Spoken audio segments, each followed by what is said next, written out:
Sagittarius, your week commencing the 14th of April forecast could still see you weighing up your exact plan. You could feel in some ways that you're at a bit of a crossroads, or perhaps you've got more options than you know exactly what to do with. But at least with Mercury moving back into your fellow fire sign of Aries at the heart of the week, that's really promising, because Mercury in the fourth house, and particularly in Pisces, is a very squidgy and a rather confusing influence.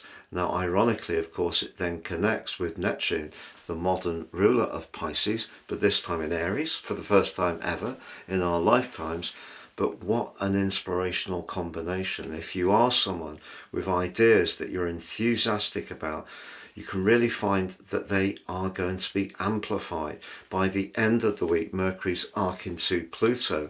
If you need to express the ideas that you have, you can do so not just with enthusiasm, but clarity, but also conviction, and that can be very impressive to others.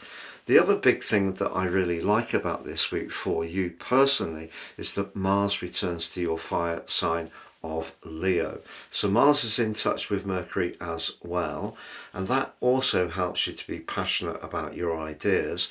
But Mars moving into the ninth house accents that part of your nature that does like freedom, does like independence, can be very adventurous, likes to break out, be more spontaneous, and all that energy that's been in the sign of Pisces recently, which has been quite draining.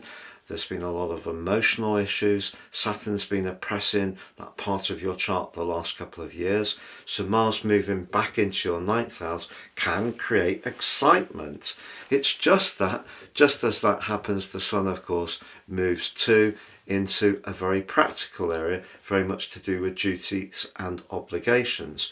So if some of your duties and obligations are really in some ways getting in the way of your expression of your more natural, freer spirit, there may be something that you'll want to change. At the very end of the week, it's not a great time to promise to do something that you don't really feel invested in, because you could end up feeling somewhat resentful. So a bit of escapism could call out to you towards the end of this week, but you may be juggling because there may be some chores or obligations that you feel a bit unable to break free from. Now, the Sun, but also Mars, are also connecting to Pluto. So we have a T-square towards the end of this week.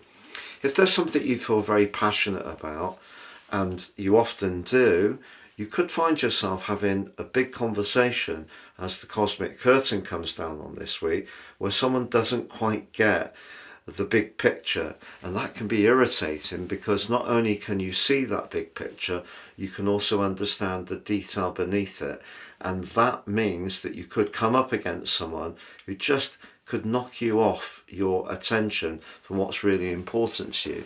So I think as the week draws to a close, just try to do things that liberate you.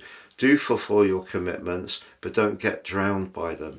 I think it's important to have some space, very important to Archers, as this week draws to a close. Please check out my new website at www.patrickarundell.com. You can download your amazing free natal birth chart, but also you can subscribe to your free daily written horoscope, or book a reading with me personally. Please see below for more.